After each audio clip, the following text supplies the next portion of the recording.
This Jack. We got for you today Dee Collier. She's pretending to be Patsy Washinton. I didn't even know there was a Patsy Washington. Did you? Well, here she is as Patsy Washinton.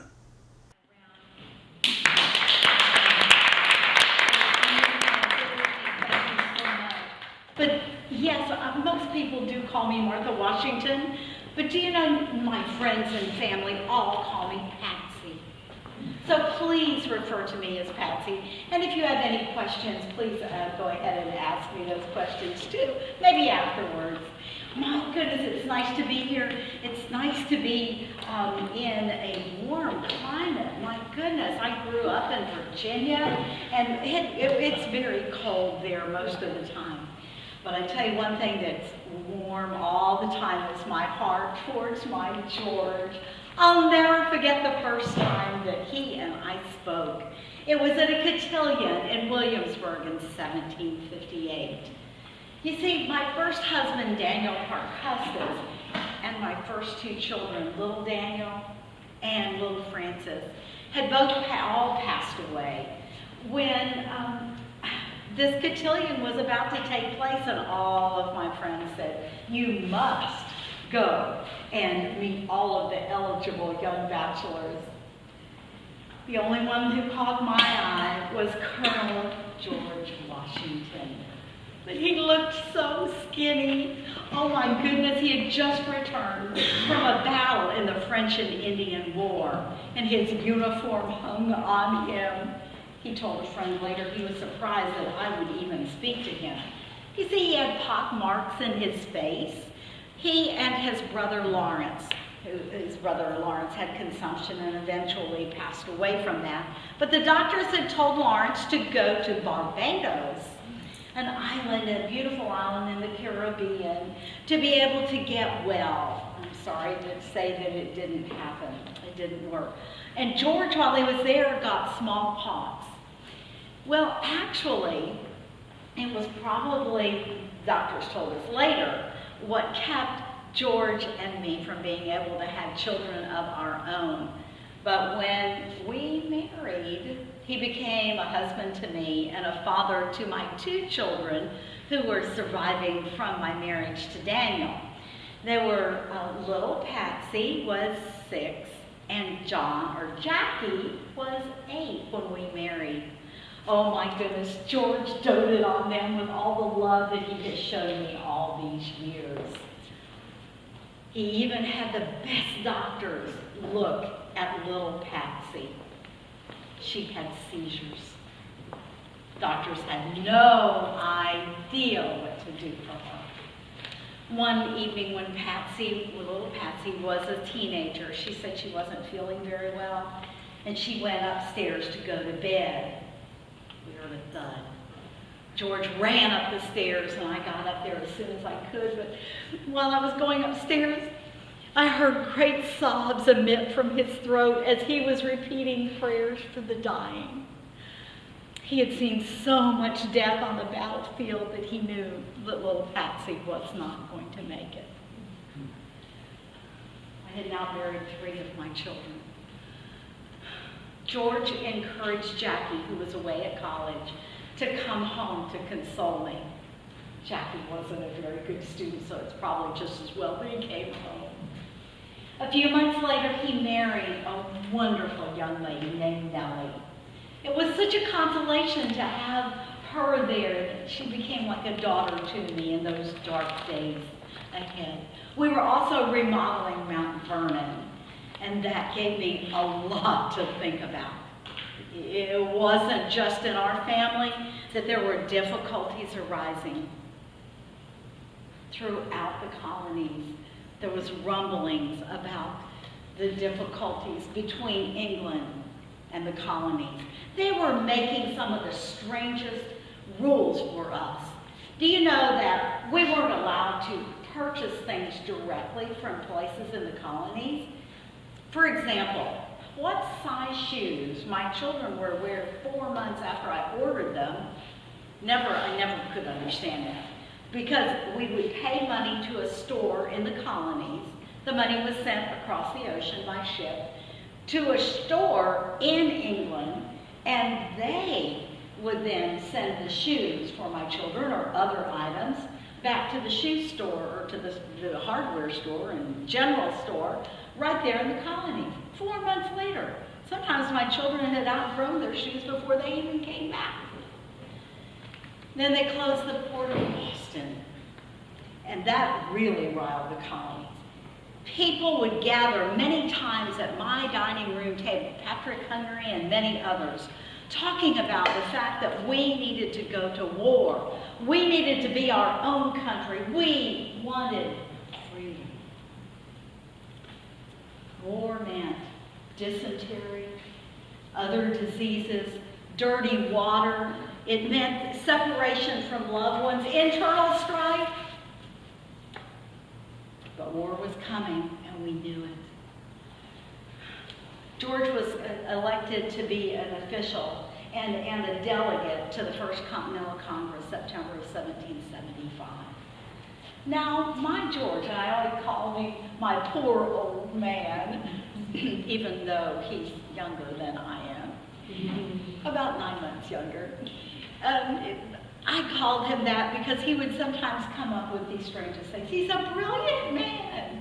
But he would say things like, I'm going to that Continental Congress and I want to look official. I'm wearing a military uniform.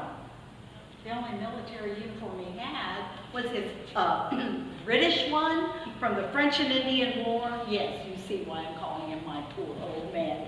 And he thought through that, and he wore his blue suit instead, my very favorite. It was what we got married in as well. Beautiful suit. They wanted to make him the commander-in-chief of this army that they wanted him to develop, to recruit an army to fight the British. Seemed like a very strange thing to request, but we knew that we needed our freedom, and I believed in it strongly. And as people would sit around my dining room table, I thought at first they were just coming for my cherry cookies, but they decided George was to be the commander-in-chief, and we were going to go to war.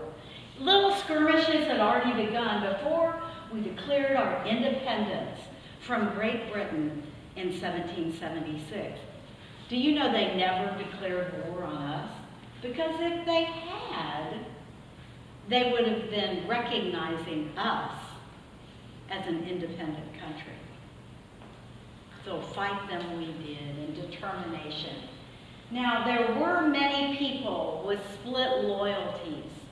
For example, Ben Franklin's own son, William. Do any of you know William? Well, he moved back to England anyway. That's probably why you don't know him. He felt loyal to the English king. We never understood that. But how are we going to get an army together? How are we going to be able to fight?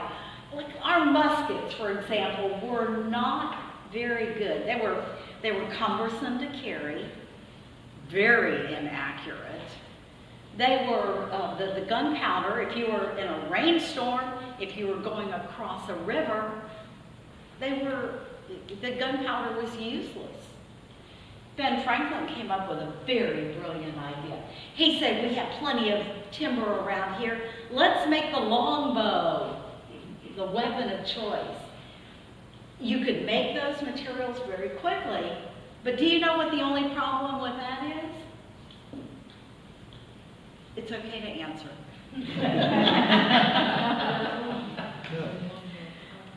If you had a volley of arrows coming at your enemy, they could get out of the way. So Ben's answer was, we just shelved that. Said, sure, fine. The weapon of choice was the Kentucky long rifle, which, by the way, was made in Pennsylvania.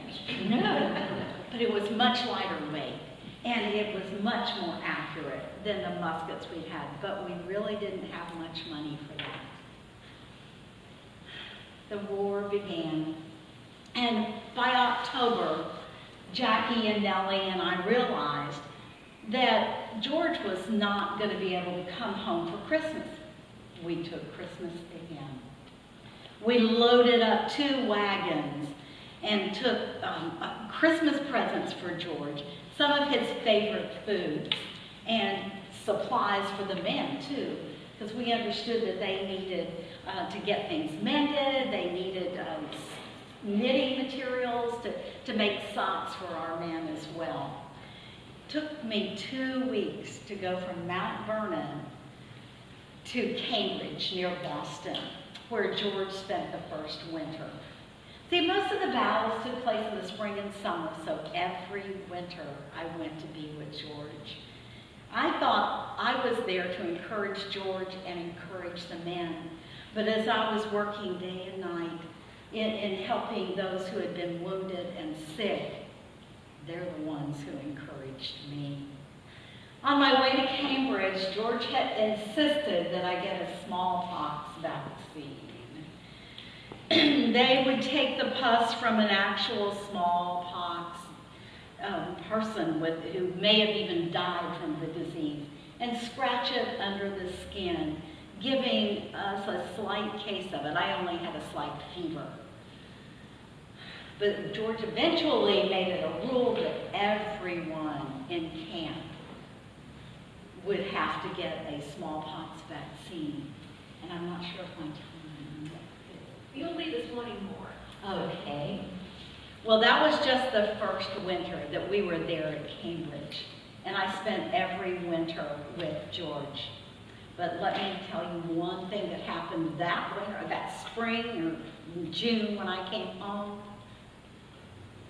I found out that our trusted servant Lunt had given almost all of our crops and almost all of our livestock to the British in turn for them not burning down Mount Vernon. I'm not sure what I would have done if I had been there, but see, I came home with an armed guard because George had gotten word that the British were going to kidnap me. So every winter I went back. And the next time, perhaps, I will tell you what else happened other winters and other times as George and I enjoy our wonderful life together. Thank you very much. It's Jack. Here's the address. We'd love to hear from you. You can also order my book there. Bye now.